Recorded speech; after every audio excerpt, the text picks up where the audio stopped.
পাইয়েছে আমাকে এলাকায় হইলি হ্যাঁ পাহাড় দেখতে হইলে যাইতে হবে ওই সব এলাকায়, আমি যেটা বলছি কি ওইসব এলাকায় পাহাড় অনেক ভালো। কোন জায়গায়? কোন জায়গায়?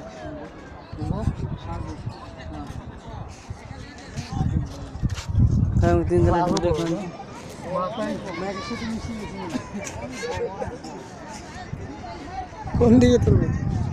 ভিডিও ভিডিও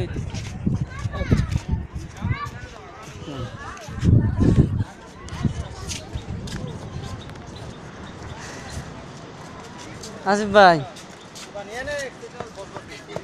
ডালের ব্যবস্থা হয় নাকি? ডাব কত কইরা? হ্যাঁ এখান দিয়ে নামতে পারিস, লোকজন মনে হয় নামে। হ্যাঁ নামা যাবে ইনশাল্লাহ, যা। কিন্তু উঠতে একটু সমস্যা হবে। আসলে লোক নামতে না, ডাবের খোসা ফেলতে ফেলতে এই জায়গায় এই অবস্থা হচ্ছে। একটু দেখবি ডাব কত করে? ডাব কার?